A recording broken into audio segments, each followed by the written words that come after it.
श्रीमद्वाल्मीकि रामायण बालकांड अध्याय 36। देवताओं का शिव पार्वती को सुरत क्रीड़ा से निवृत्त करना तथा उमा देवी का देवताओं और पृथ्वी को शाप देना। विश्वामित्र जी की बात समाप्त होने पर श्री राम और लक्ष्मण दोनों वीरों ने उनकी कही हुई कथा का अभिनंदन करके मुनिवर विश्वामित्र से इस प्रकार कहा। ब्रह्मा, आपने ये बड़ी उत्तम धर्मयुक्त कथा सुनाई। अब आप गिरिराज हिमवान की ज्येष्ठ पुत्री गंगा के दिव्यलोक तथा मनुष्यलोक से संबंध होने का वृत्तांत विस्तार के साथ सुनाइए, क्योंकि आप विस्तृत वृत्तांत के ज्ञाता हैं। लोक को पवित्र करने वाली गंगा किस कारण से 3 मार्गों में प्रवाहित होती है? सरिताओं में श्रेष्ठ गंगा की त्रिपतगा नाम से प्रसिद्धि क्यों हुई? धर्मज्ञ महर्षि, तीनों लोकों में वे अपनी 3 धाराओं के द्वारा कौन कौन से कार्य करती हैं?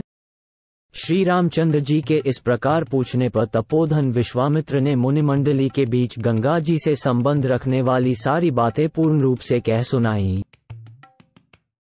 श्री राम, पूर्व काल में महातपस्वी भगवान नीलकंठ ने उमा देवी के साथ विवाह करके उनको नववधू के रूप में अपने निकट आई देख उनके साथ रति क्रीड़ा आरंभ की।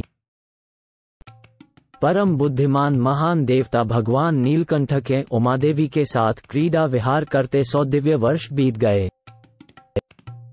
शत्रुओं को संताप देने वाले श्री राम इतने वर्षों तक विहार के बाद भी महादेव जी के उमा देवी के गर्भ से कोई पुत्र नहीं हुआ। ये देख ब्रह्मा आदि सभी देवता उन्हें रोकने का उद्योग करने लगे।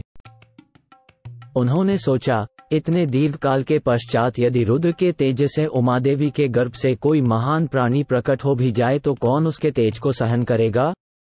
यह विचार कर सब देवता भगवान शिव के पास जा उन्हें प्रणाम करके यूं बोले। इस लोक के हित में तत्पर रहने वाले देवदेव महादेव, देवता आपके चरणों में मस्तक झुकाते हैं। इससे प्रसन्न होकर आप इन देवताओं पर कृपा करें। सुरश्रेष्ठ, ये लोग आपके तेज को नहीं धारण कर सकेंगे, अतः आप क्रीड़ा से निवृत्त हो वेद बोधित तपस्या से युक्त होकर उमा देवी के साथ तप कीजिए। तीनों लोकों के हित की कामना से अपने तेज वीर्य को तेज स्वरूप अपने आप में ही धारण कीजिए। इन सब लोकों की रक्षा कीजिए, लोकों का विनाश न कर डालिए।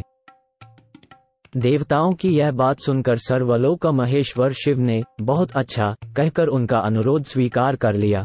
फिर उनसे इस प्रकार कहा। देवताओं, उमा सहित मैं अर्थात हम दोनों अपने तेज से ही तेज को धारण कर लेंगे। पृथ्वी आदि सभी लोकों के निवासी शांति लाभ करें। किंतु सुरश्रेष्ठगण, यदि मेरा ये सर्वोत्तम तेज वीर्य क्षुब्ध होकर अपने स्थान से स्खलित हो जाए तो उसे कौन धारण करेगा, यह मुझे बताओ।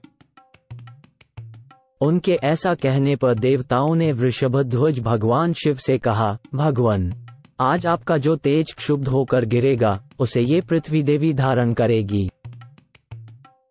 देवताओं का ये कथन सुनकर महाबली देवेश्वर शिव ने अपना तेज छोड़ा, जिससे पर्वत और वनों सहित यह सारी पृथ्वी व्याप्त हो गई।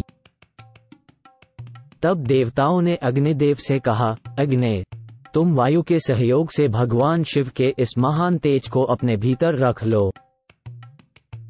अग्नि से व्याप्त होने पर वह तेज श्वेत पर्वत के रूप में परिणत हो गया। साथ ही वहां दिव्य सरकंडों का वन भी प्रकट हुआ, जो अग्नि और सूर्य के समान तेजस्वी प्रतीत होता था। उसी वन में अग्निजनित महातेजस्वी कार्तिकेय का प्रादुर्भाव हुआ।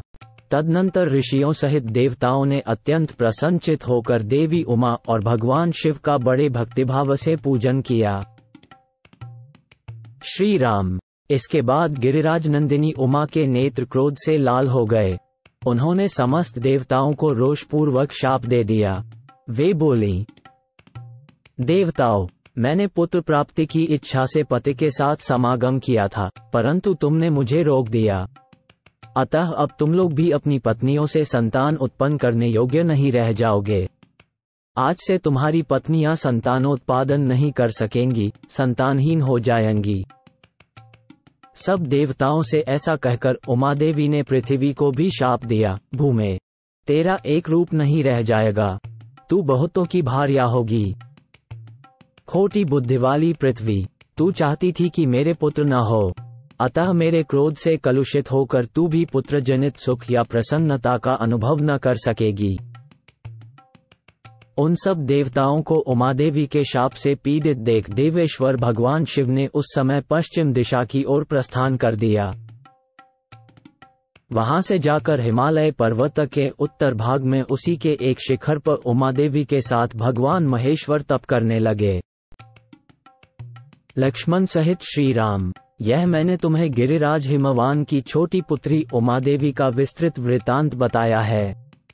अब मुझसे गंगा के प्रादुर्भाव की कथा सुनो।